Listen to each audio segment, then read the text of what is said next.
Merci Monsieur le Président. Madame la Ministre, la pratique sportive a été considérablement affaiblie depuis le début de la crise sanitaire. Les clubs sportifs amateurs sont à la peine, constatant une chute du nombre de licenciés et de bénévoles qui mettent en péril leurs finances et l'organisation des compétitions. La baisse de l'activité physique a été qualifiée de bombe à retardement sanitaire dans un rapport de l'Assemblée. Si la réponse du gouvernement, par l'intermédiaire du Pass'Sport, apparaît comme une initiative intéressante, avec une aide de 50 € sur l'adhésion à une association sportive pour les 6-17 ans sous certaines conditions, l'enveloppe dédiée de 100 millions d'euros semble largement insuffisante pour toucher les plus de 5 millions de jeunes concernés. D'autant plus que les débuts du Pass'Sport sont, et c'est un euphémisme, particulièrement timides. Si certains attendent de savoir, en fonction de l'évolution de la situation sanitaire, si les compétitions auront bien lieu cette année, d'autres se heurtent aux difficultés des associations dans la mise en place de la mesure. L'Agence nationale du sport demande en effet aux clubs la création d'un compte asso pour le remboursement des 50 € qui ne sont pas demandés aux bénéficiaires du Pass'Sport. Ils ne sont aujourd'hui que 40 000 clubs sur 180 000 en activité à avoir créé ce compte. Et pour cause, certains, sans salariés et en manque de bénévoles, ne peuvent tout simplement pas le faire. Enfin, dans un pays où 17 % de la population est touchée par l'illectronisme, imposer la création d'un compte internet rend nécessairement la mesure moins populaire. Le décret, publié le 10 septembre, en est à ses tout débuts.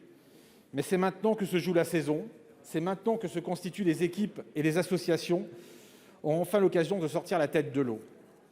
Je présenterai le 14 octobre, avec mes collègues du groupe RDSE, une proposition de loi visant à créer une aide supplémentaire sur les associations et sur les adhésions aux associations sportives, culturelles et récréatives, et à relever la réduction d'impôt en vigueur sur les dons à ces associations.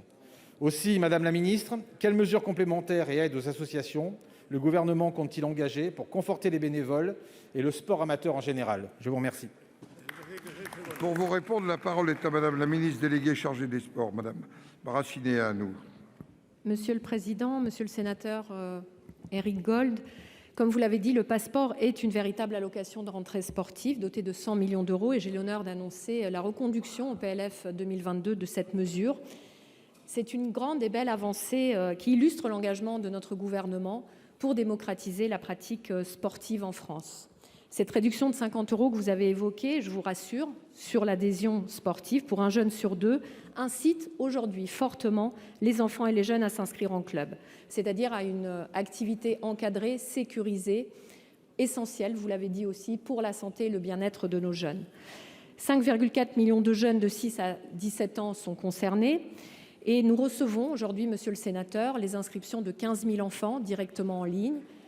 La démarche est simple, pour créer le compte asso, en quelques clics, on y est. Nous travaillons d'ailleurs avec des tiers payeurs qui viennent du mouvement sportif et qui sont là pour aider et accompagner les associations dont les bénévoles pourraient être aujourd'hui débordés. C'est le cas puisque les inscriptions marchent bien. J'ai moi-même été sur le terrain, comme vous, dans différents forums des associations et j'ai pu constater que les inscrits reviennent aujourd'hui et que cette mesure va être pleinement utilisée.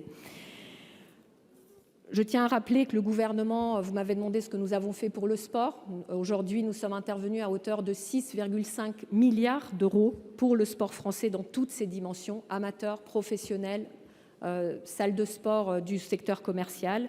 C'est une aide unique aujourd'hui pour le secteur sportif. Sachez aussi que mon ministère soutient la Fondation du sport français dans le cadre de l'opération solidaire Soutiens ton club et qu'une plateforme de mécénat permet de défiscaliser les dons particuliers des entreprises aux clubs sportifs. Et nous accordons à cette défiscalisation évidemment une importance très forte parce que nous comptons sur le mécénat pour soutenir effectivement le mouvement sportif. Nous avons lancé une communication au mois de septembre pour surfer aussi sur les bons résultats des Jeux olympiques et paralympiques, pour soutenir la pratique sportive dans toutes ses dimensions, à tous les âges et à tous les niveaux de pratique. Une campagne de communication qui a été relayée aussi bien par le mouvement sportif que par les structures commerciales et les clubs professionnels de sport. Merci. Merci Madame la Ministre. La parole est maintenant à notre collègue Daniel Salmon pour le groupe Écologie, Solidarité et Territoires. Vous avez la parole. Merci Monsieur le Président.